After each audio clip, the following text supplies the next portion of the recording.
ছোট্ট দ্বীপরাষ্ট্র, মাত্র কয়েক লাখ মানুষের দেশ, যার নাম অনেকেই আগে ঠিকভাবে শোনেননি। আর সেই দেশেই কিনা ফুটবলের পরাশক্তি স্পেনকে 27টা শট নেওয়ার পরেও গোল করতে দেয়নি। আজকের গল্প এমন এক ম্যাচের যেখানে নাম বড় ছিল স্পেনের, কিন্তু হার মানেননি ছোট্ট কেপ ভার্দে। আটলান্টিক মহাসাগরের মাঝখানে অবস্থিত কেপ ভার্দে একটি ছোট্ট দ্বীপরাষ্ট্র, যার মাত্র প্রায় 6 লাখ মানুষের দেশ এটি।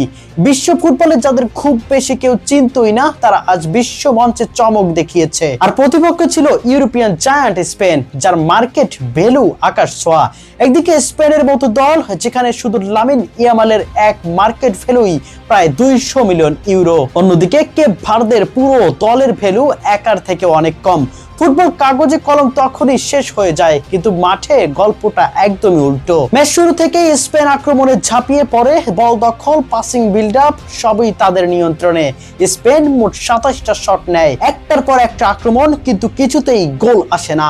কারণ কেপ ভার্দে খেলেছে একদম টাইট ডিফেন্স, আর ওই 40 বছরের গোলকিপার যেন একাই ম্যাচের মোড় ঘুরিয়ে দিয়েছেন। সবাই মিলে রক্ষণ সামলেছে, জায়গা বন্ধ করে দিয়েছে, আর প্রতিটি আক্রমণ ঠান্ডা মাথায় ঠেকিয়ে দিয়েছে কেপ ভার্দে। আর এই পুরো জয়ের সবচেয়ে বড় নাম ছিল কেপ ভার্দের গোলকিপার। 40 বছর বয়সে দাঁড়িয়ে তিনি খেলছেন দুর্দান্ত এক ম্যাচ, একটার পর একটা শট ফিরিয়ে দিয়েছেন, ক্রস ধরেছেন, ড্রাইভ দিয়েছেন, আর পুরো ডিফেন্সকে গাইড করেছেন।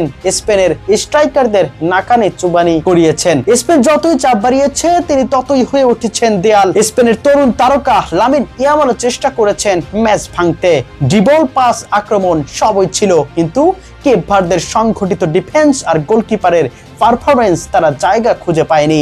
শেষ 82 বাজে স্কোর লাইন থেমে যায়, কিন্তু গল্পটা শেষ হয় না, কারণ এই এক ম্যাচেই শুধু ড্র না, এটা ছিল এক বার্তা, এক ইতিহাস। ফুটবলের নাম নয়, লড়াইটাই আসল। ছোট্ট দ্বীপ রাষ্ট্র বড় দলকেও থামাতে পারে, যদি থাকে সাহস, ডিসিপ্লিন আর টিম ওয়ার্ক।